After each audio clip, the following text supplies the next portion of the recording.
জাহাপনা জাহাপনা পৌষের এই শেষ রাতে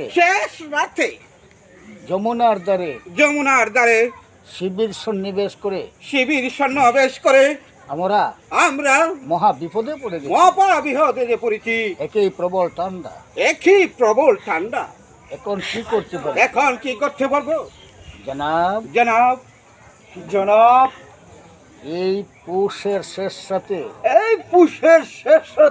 ভয়ঙ্কর শীতের হাওয়ায় আমরা জমে গেছি বরফের মতো। এখন উপায় একটাই জনাব। উপায় এখন একটাই জনাব। যদি আমরা বিরাট ভাবে একখানা অগ্নিকুণ্ড করতে পারি, যদি বিরাট ভাবে আমরা একটা অগ্নিকুণ্ড করতে পারি, অগ্নিকাণ্ড করতে পারি, তাহলে যে বাকি ঘন্টা কানেক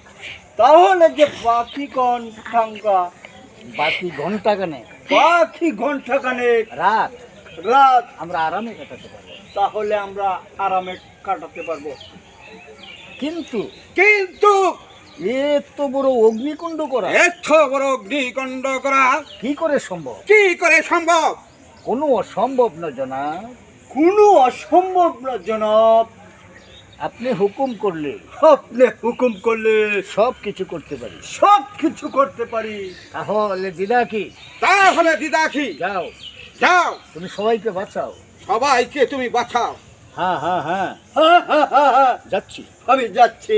ওই যে যমুনার দ্বারে বড় বাড়িটা দেখা যাচ্ছে। আমি তাতে এখনই অগ্নিসংযোগের ব্যবস্থা করছি। সে কি কিলম মানুষের বাড়িতে আগুন দিবা? এছাড়া আর দ্বিতীয় কোনো রাস্তা নেই জনাব। কিন্তু 5,000 লোকের জন্য আমাদের এই কাজ করা অবশ্যই প্রয়োজন। তাই তো ভাবছি।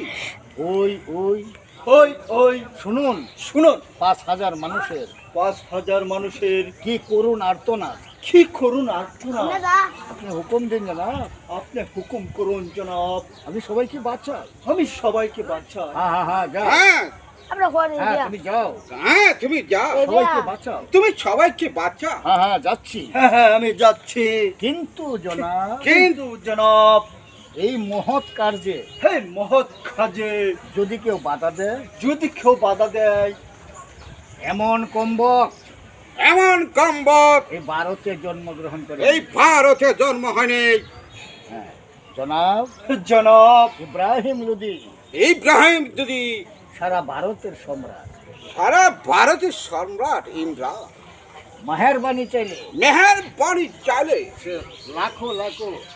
সে লাখো স্বর্ণ মুদ্রা খয়রাত দিতে পারে। কিন্তু রক্ত চক্ষু দেখে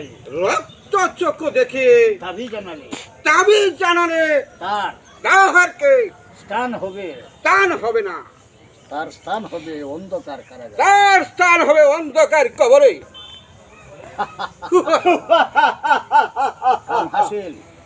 কাম হাসিল। শিকারি ভাই এসো।